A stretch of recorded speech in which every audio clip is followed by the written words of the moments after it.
Baik, Assalamualaikum warahmatullahi wabarakatuh. Jadi di sini aku bakalan ceritain cerita di titik tertinggi kami pernah ada, yaitu edisi aku naik gunung ke Bunakan. Nah, yang pertama ini awal perjalanan. Nah, kita tuh perjalanan menuju Gunung Bunakan itu dimulai dari kota Bandung sekitar pukul 11 siang. Kita tuh di situ tuh kumpulnya di depan geowis sama teman-teman geologi lainnya, sekitar ada 10 orang. Nah, setelah menempuh perjalanan kurang lebih 1,5 jam, kami tiba di base camp pada pukul 12.30. Nah, sampainya di sana itu kita tuh langsung melakukan persiapan untuk pendakian. Kita di sana sholat dulu, siap-siapin kayak takutnya ada barang-barang ketinggalan untuk di atas. Make sure lagi kayak makanan-makanan itu bakalan cukup gitu. Terus waktu jam 1 siang itu kami mulai perjalanan menuju pos 1 dengan kondisi jalur yang masih cukup baik. Meskipun menanjak, barang bawaan yang cukup banyak membuat langkah terasa lebih terberat ditambah angin yang cukup kencang di awal perjalanan. Nah, waktu menuju pos 1 itu jalan itu masih bagus lah, masih ada semennya, belum terlalu ke tanah-tanah. Nah, ini waktu pas kita jalan, ini pas mau menuju pos 1. Di sana, fun fact, teman kita kan bawa durian, jadi pas carry-nya tuh berat, ada yang berat. Tapi yang cewek-cewek kan kebetulan saya sama Dina waktu itu bawanya disuruhnya yang ringan-ringan aja. Bagus buat cowok-cowok. Nah, dari pos 1 ke pos 2 ini tuh sekitar pukul 13.21 kami tiba di pos 1. Nah, di sana itu kami beristirahat sejenak sambil menikmati pemandangan kota Bandung dari ketinggian. Setelah cukup beristirahat, pukul 13.30 kami melanjutkan perjalanan ke pos 2. Nah, jalur mulainya itu berubah menjadi tanah basah dan cukup licin karena hujan di hari sebelumnya. Meskipun begitu, perjalanan terasa lebih ringan karena dilakukan sambil berbincang dan saling menyemangati. Tidak disangka, pukul 13.40 itu kami sudah tiba di pos 2. Di sana kami kembali beristirahat, minum dan melanjutkan obrolan ringan.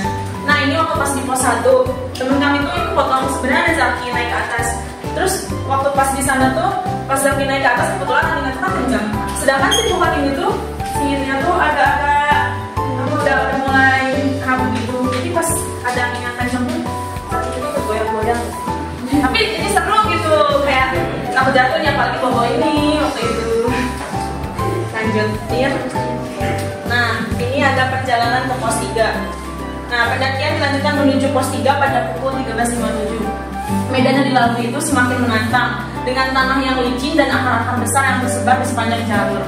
Nah, beberapa dari kami itu sempat tergelincir karena kondisinya kurang stabil.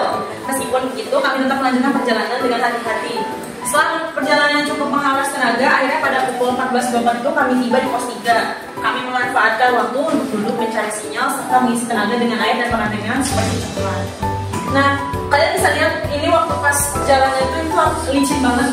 Terus akar-akarnya itu tuh kayak bener-bener keluar banget sampai kayak nginjakin akarnya tuh kayak licin banget, padahal pakai sepatu. Terus waktu itu juga saya sempat jatuh sama Zaki, sampai kakinya sakit. Di sini kami waktu di sini tuh udah mau mulai habis minumnya, kayak mau kari gitu udah mulai habis. Terus udah mulai dingin, tapi berkeringat tapi dingin gitu. Lanjut nih menuju pos 4 dan persiapan ke puncak. Nah, kami kembali berjalan pada pukul 14.47 menuju pos 4. Karena kondisi fisik yang sudah mulai menurun, perjalanan kali ini dilakukan dengan lebih tenang dan fokus. Nah, jalur yang kami lewati itu tuh masih cukup licin. Lalu kami tetap berusaha menjaga ritme agar bisa sampai sesuai rencana. Kami tiba di pos 4 pukul 15.24 dan langsung beristirahat sambil minum dan makan bekal.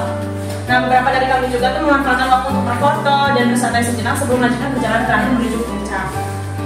Pokoknya mau dari pos 3 ke pos 4 tuh jalannya tuh dia tuh lebih licin. Tapi kayak bener-bener ini tuh akar. Terus kayak jalannya tuh bener-bener gini banget, kayak tegak banget. Terus dari sini juga kan bisa lihat lumpur-lumpurnya itu kayak bener-bener becek banget. Jadinya sampai baju saya sama teman-teman saya itu juga tuh lumpur semua. Lanjut. Nah, akhirnya kita sampai di puncak. Nah, pukul 15.30 kami mulai perjalanan menuju puncak Gunung Prara. Jalur menuju puncak merupakan yang paling berat sepanjang perjalanan. Itu sangat licin banget, terus menanjak dan penuh akar besar. Setelah perjalanan panjang dan cukup melelahkan, akhirnya pada pukul 16.45 kami berhasil tiba di puncak. Nah, sesampainya di sana itu kami tuh sudah mendirikan tenda dan mulai memasak untuk makan malam. Beberapa dari kami juga tuh membersihkan diri dan beristirahat. Nah, setelah makan, suasana malam kami itu diisi dengan berbincang santai dan bermain kartu gitu. Terus selama kemudian rombongan dari prodi lain yang kami kenal dari puncak memberikan kejutan kecil yang menyenangkan. Setelah berbagi cerita singkat, kami pun mengakhiri hari dengan istirahat di dalam tenda. Jadi kita tuh kan dari geologi gitu. Terus pas di puncak tuh sekitar jam 9 tuh ternyata tuh ada rombongan lain. Ternyata tuh pas dilihat-lihat tuh ada prodi metal. Pas lihat kok kenal pakai jaring kan kebetulan. Jadinya pas mereka baru datang, kita bantuin untuk pasang tendanya. Nah, ini ada dokumentasi saat di puncaknya. Ini ada Haida.